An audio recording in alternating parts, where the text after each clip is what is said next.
메시지 성경 욥기 30장. 그러나 이제는 아닐세.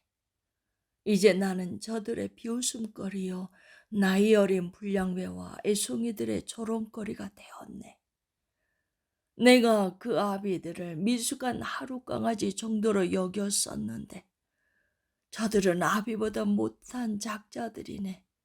아무짝에도 쓸모없는 길바닥에 더러운 동물이지. 그들은 굶주린 채 먹을 것을 찾아 뒷골목을 뒤지고 달을 보고 짖어대네. 집도 없이 떠돌며 달아빠진 뼈다귀나 씹고 낡은 깡통이나 핥는 자들, 위험한 불량자로 찍혀 마을에서 쫓겨난 자들이네. 누구에게도 환영받지 못하고 쫓겨나 버렸지. 자네들도 마을 변두리에서 나는 소리를 들을 수 있을 걸세. 그것은 쓰레기장에 모여 요란하게 짖어대는 무리, 처참하게 쫓겨나 이름도 없이 구걸하는 무리가 내는 소리일세. 이제 나는 그들의 표적이 되어 학대와 조롱과 비웃음을 받는다네. 그들이 나를 혐오하고 욕하네. 악당 같은 놈들이 내 얼굴에 침까지 뱉는다네. 하나님이 나를 망하게 하시고 그대로 내팽개치시니 그들이 거침없이 내게 달려들어 온갖 행패를 부린다네. 보이지 않는 곳에서 불쑥 다가와서 다리를 걸어 나를 쓰러뜨리고 공격하네. 그들이 나를 망가뜨리기로 작정하고 내 앞에 온갖 장애물을 놓는데도 누구 하나 몸을 일으켜 나를 돕지 않아. 그들은 쇠약해진 내 몸에 폭행을 가하고 망가져 쑥대밭이 된 내 인생을 질법는다네. 두려움이 나를 덮쳐 내 위험이 갈기갈기 찢기고 구원의 희망은 연기처럼 사라졌네. 고통이 나를 붙잡고 놓아주지 않으니 이제 내 기력이 다하였네. 밤에는 뼈마디가 쑤시고 고통이 멈추지 않네. 손발이 묶이고 목에는 올가미가 걸렸어. 몸을 비틀고 몸부림치다가 진흙탕에 처박혀 온통 진흙투성이가 되었네. 하나님, 내가 도와달라고 소리쳐도 주께서는 가만히 계십니다. 아무 답도 주지 않으십니다. 이렇게 주님을 바라보고 서서 항의하는데도 주께서는 빤히 바라만 보고 계십니다. 주께서 나를 이리저리 때리고 걷어차시니 나를 괴롭히는 분이 되셨습니다. 한때 주께서 나를 높이 들어 올리셔서 의기양양했으나 다음 순간 높은 곳에서 떨어뜨리시니 나는 산산조각 났습니다. 이제 알겠습니다. 주께서는 나를 죽여 한 길 땅속에 두실 작정이시군요. 내가 무슨 짓을 했기에 이러십니까? 도움을 청하는 사람을 때리기라도 했습니까? 어렵게 사는 이들을 위해 내가 울지 않았습니까?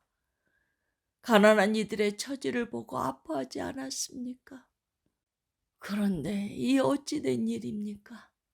선을 기대했건만 악의 모습을 드러내고 빛을 발했건만 어둠이 깔립니다. 속이 쉴 새 없이 울렁거리고 도무지 진정되지 않습니다. 날이 갈수록 더 큰 고통이 찾아옵니다. 어디를 가든 먹구름이 끼어 있습니다. 해는 보이지도 않습니다. 나는 사람들이 모여 있는 곳에 서서 항의하는 신세가 되었습니다. 이리와 함께 짖고 올빼미들과 함께 웁니다. 내 몸은 멍투성이에다 고열로 불덩이 같습니다. 내 바이올린은 구슬픈 음악만 연주하고 내 피리에서는 애곡이 흘러나옵니다. 31장. 나는 젊은 여인을 음탕하게 바라보지 않겠다고 내 자신과 단단히 약속했네. 이런 내가 하나님께 무엇을 기대해야 합당하겠나? 전능하신 하늘의 하나님께로부터 무엇을 받아야 마땅하겠나? 재앙은 악한 자들의 몫으로 따로 준비된 것이 아닌가? 잘못을 저지른 자들에게 닥쳐야 하지 않겠는가? 하나님은 내가 어떻게 사는지 지켜보시고 내 발걸음을 낱낱이 헤아리지 않으시는가? 내가 거짓과 단짝이 되어 다니거나 속임수와 어울린 적이 있는가? 내 죄를 저울에 정확히 달아보시라고 하게. 그러면 내가 정직한 사람이라는 증거를 얻게 되실 것이네. 내가 곧고 좁은 길에서 벗어나 내 것이 아닌 것을 원했다면, 죄와 노란한 적이 있었다면 그냥 두지 마시고 내 재산을 합당한 사람에게 나눠주시라고 하게나.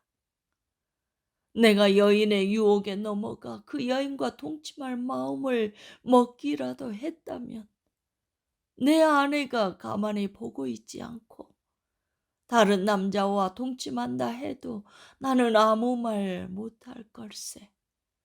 그런 역겨운 죄에 대해서라면 어떤 벌이라도 달게 받겠네. 간음은 집을 송두리째 태우는 불이니 내가 소중히 여기는 모든 것이 그 불로 인해 사라질 걸세. 아래 사람들이 내게 불만을 표출했다고 해서 내가 그들을 부당하게 대한 적이 있던가? 그랬다면 하나님 앞에서 내가 무슨 말을 할 수 있겠나? 하나님이 내 장부를 조사하실 때 감히 뭐라 말씀드리겠나? 나를 만드신 하나님이 그들도 만들지 않았나? 우리 모두 같은 재료로 만들어져 하나님 앞에서 동등한 존재가 아닌가? 내가 가난한 이들의 어려움을 무시하고 궁핍한 이들을 외면한 적이 있던가? 그들이 세진할 때 내 사정만 살피고 내 배만 채웠던가? 내 집의 문이 그들에게 항상 열려 있었고 그들을 항상 식탁으로 맞아들이지 않았던가? 가난한 가족이 따뜻한 옷이 없어 주위에 떨도록 그냥 내버려 둔 적이 있던가? 내가 건넨 겉옷을 보고 그들이 나를 축복하지 않았던가? 내가 내 힘과 영향력을 믿고 불행한 자들을 착취한 적이 한 번이라도 있는가? 그렇다면 주저 말고 내 팔을 부러뜨리고 손가락을 모두 잘라버리게. 내가 하나님을 경외하기에 이런 일들을 하지 않았네. 그랬다면 내가 어찌 그분의 얼굴을 똑바로 뵐 수 있겠나? 내가 크게 한몫 잡기를 바라고 은행을 숭배했던가? 재산이 많다고 우쭐거리거나 부유함을 뻐기기라도 했던가? 해외의 찬란함에 경외감을 느끼고 달의 아름다움에 마음을 빼앗긴 나머지 남몰래 그것들을 숭배한 적이 있던가? 그랬다면 하나님을 배신한 것이니 어떤 벌이라도 기꺼이 받겠네. 내가 원수의 파멸을 보고 환성을 지르거나 경쟁자의 불행을 고소해야 한 적이 있는가? 아닐세. 나는 험담 한마디 한 적 없고 작은 목소리로 그들을 저주한 적도 없네. 내 집에서 일한 사람들이 이렇게 말하지 않았던가? 주인님은 우리를 잘 먹이셨습니다. 언제나 한 그릇 더 먹게 해주셨지요. 나는 여행자가 거리에서 자도록 내버려 둔 적이 없네. 우리 집은 여행자들로 늘 열려 있었지. 내가 사람들의 입이 무서워 이웃의 험담이 두려워 은둔을 선택했던가? 아담처럼 죄를 숨기고 잘못을 덮으려고 문을 닫아 걸었던가? 자네들도 잘 알다시피 나는 그러지 않았네. 누구 내 말을 들어줄 사람 없을까? 나는 답변서를 작성하고 서명까지 마쳤네. 이제는 전능하신 분께서 대답하실 차례일세. 그분의 기소장을 보고 싶군. 내 답변서는 누구나 볼 수 있네. 그 내용을 종이에 큼지막하게 써서 동네를 돌 생각이거든. 나는 왕자부터 거지까지 모든 사람에게 내 삶의 행적을 낱낱이 해명할 생각이네. 내가 경작하는 땅이 나를 고소하거나 바디랑들이 혹사를 당해 눈물을 흘린다면, 나의 이익을 위해 땅을 훼손하거나 정당한 땅 주인들을 쫓아낸 적이 있다면, 그 땅에서 밀 대신 엉겅퀴가 자라고 보리 대신 잡초가 나도록 저주해도 무방하네. 이로써 새 친구를 향한 욥의 말이 끝났다. 32장. 엘리후의 첫 번째 충고. 욥의 새 친구는 침묵에 잠겼다. 할 말을 다 했는데도 욥이 자신의 잘못을 조금도 인정하지 않고 완강하게 버티니 어찌할 도리가 없었다. 이렇게 되자 엘리후는 화가 났다. 엘리후는 람 족속 출신인 부스그 사람 바리겔의 아들이다. 그는 하나님보다 자신이 의롭다고 주장하는 욥을 참을 수 없었고, 욥의 말에 변변히 대답도 못하고 그의 잘못을 입증하지 못하는 새 친구도 못마땅했다. 그들보다 나이가 어렸던 엘리후는 자신이 말할 기회를 기다리고 있었는데, 세 사람이 논증에 지친 것을 보고 참아왔던 분노를 터뜨렸다. 부스 사람 바라겔의 아들 엘리후가 말했다. 나는 어리고 어르신들은 연로하신 데다 경험도 많습니다. 그래서 나는 지금까지 입을 다물고 논의에 끼어드는 것을 자제했습니다. 나는 줄곧 생각했습니다. 경험의 힘이 드러나겠지. 저분들은 오래 살아온 만큼 더 지혜로울 거야. 그러나 내 생각이 틀렸음을 깨달았습니다. 지혜로운 사람에게 통찰력을 주는 것은 사람 안에 있는 하나님의 영, 곧 전능하신 분의 숨결이더군요. 전문가가 지혜를 독점하는 것은 아니며 나이가 들었다고 반드시 분별력이 있는 것도 아니더군요. 그래서 나도 소신을 밝히기로 했습니다. 잘 들어주십시오. 내 생각을 정확히 말씀드리지요. 어르신들이 말할 때 한마디도 놓치지 않고 귀 기울여 들었습니다. 적절한 말을 찾으시는 동안 귀를 쫑긋 세웠습니다. 그런데 어르신들이 입증한 게 있습니까? 하나도 없습니다. 어르신들의 말은 욥의 마음을 전혀 움직이지 못하더군요. 우리는 할 만큼 했다. 이제는 하나님이 욥을 정신 차리게 하실 차례다라고 변명하지 마십시오. 욥은 아직 나와 논쟁하지 않았습니다만 나는 어르신들과 같은 논리를 사용하지 않을 테니 염려 놓으십시오. 이제 세 분께서는 달리 하실 말씀이 없으십니까? 물론 없을 겁니다. 어르신들은 완전히 엉터리니까요. 어르신들이 하던 말을 딱 멈추었으니 내가 더 이상 기다릴 이유가 없겠지요. 내 의견을 말할 준비가 되었습니다. 그렇습니다. 내가 말할 차례입니다. 때가 되었습니다. 나는 할 말이 많습니다. 당장이라도 속에서 터져나올 것 같습니다. 땅 밑에 용암처럼 끓어오릅니다. 폭발 직전의 화산 같습니다. 속 시원히 속에 있는 말을 해야겠습니다. 돌려 말하지 않겠습니다. 진실을, 오로지 진실만을 말하겠습니다. 나는 누구에게도 아첨할 줄 모르지만 혹시라도 그랬다가는 나를 만드신 분이 지체 없이 나를 처단하실 것입니다. 33장. 욥이여, 내 말을 끝까지 들어주십시오. 부디 내 말에 귀 기울여 주십시오. 심사숙고한 내용을 말하는 것입니다. 다른 숨겨진 의도가 있는 것은 아닙니다. 내 마음을 정직하게 도로하는 것입니다. 하나님의 영이 지금의 나를 만드셨고 전능하신 하나님의 호흡이 내게 생명을 주셨습니다.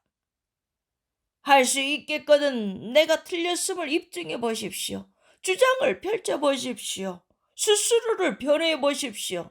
자, 나는 당신과 다를 바 없는 인간입니다. 우리 둘 다 흙으로 만들어졌습니다.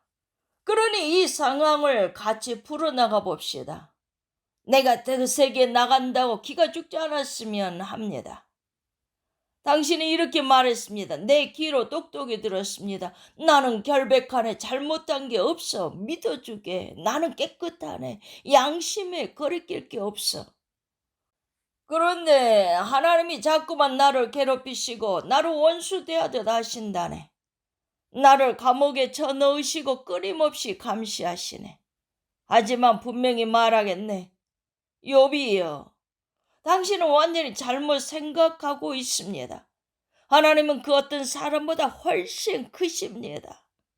그런데 어찌 감히 그분을 법정으로 불러놓고 당신의 비난에 답하시지 않는다고 불평합니까? 하나님은 어떤 식으로든 항상 응답하십니다. 사람들이 때로 그 사실을 인식하지 못할 뿐이지요.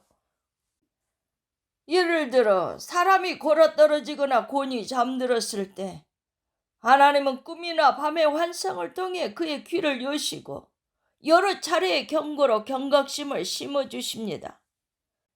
그가 계획하는 나쁜 일이나 무모한 선택에서 돌이켜 때이른 죽음을 당하거나 돌아올 수 없는 강을 건너는 일이 없도록 보호하시려는 것입니다.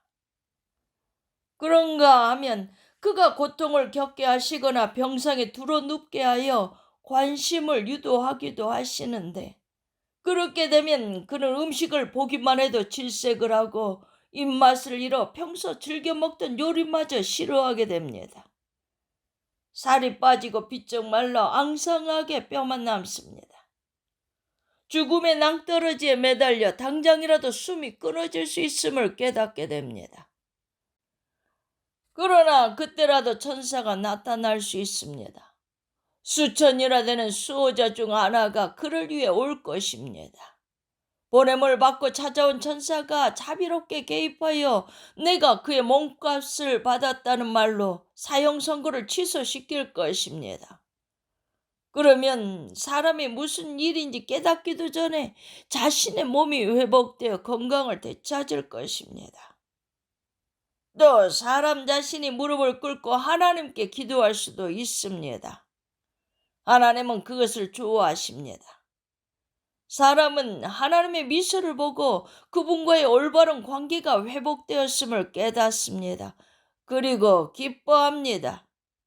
그는 만나는 모든 사람 앞에서 하나님을 찬양하고 이렇게 증언할 것입니다. 난 인생을 엉망으로 살았지. 정말이지 무가치한 삶이었어. 하지만 하나님이 개입하셔서 완전히 죽은 목숨이었던 나를 구하셨어. 나 다시 살아났어. 다시 빛을 보게 되다니. 하나님은 이런 식으로 거듭거듭 일하십니다. 확실한 파멸에서 우리 영혼을 끌어내십니다. 그러면 우리는 빛을 보고 빛 안에서 살게 됩니다.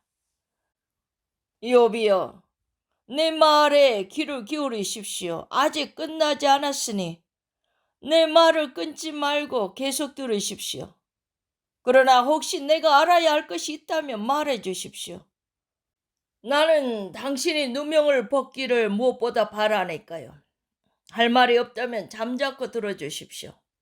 내 말을 끊어 혼란스럽게 하지 마십시오. 그럼 이제부터 지혜의 기본을 가르쳐 드리겠습니다. 34장 엘리후의 두 번째 충고. 엘리후가 계속해서 말했다. 훌륭하신 어르신들, 내 말을 듣고 생각하는 바를 알려주시기 바랍니다. 여기서 벌어지고 있는 상황을 제대로 파악하려면 머리를 맞대고 상의해야 하니까요. 이 정도는 누구나 아는 상식입니다. 누구나 맛을 느낄 수 있는 것처럼 말입니다. 들으신 것처럼 욥은 이렇게 말합니다. 나는 옳다. 그런데 하나님은 내게 공정한 재판을 허락하지 않으신다. 나는 스스로를 변호하는 자리에서 거짓말쟁이라는 소리를 들었고 잘못한 것이 없는데도 처벌을 받았다. 이보다 더 심한 말을 들어보신 적이 있습니까? 욥의 눈에는 보이는 것이 없답니까? 나쁜 친구들과 너무 많은 시간을 보낸 걸까요? 엉뚱한 무리와 너무 오래 어울려 다닌 걸까요?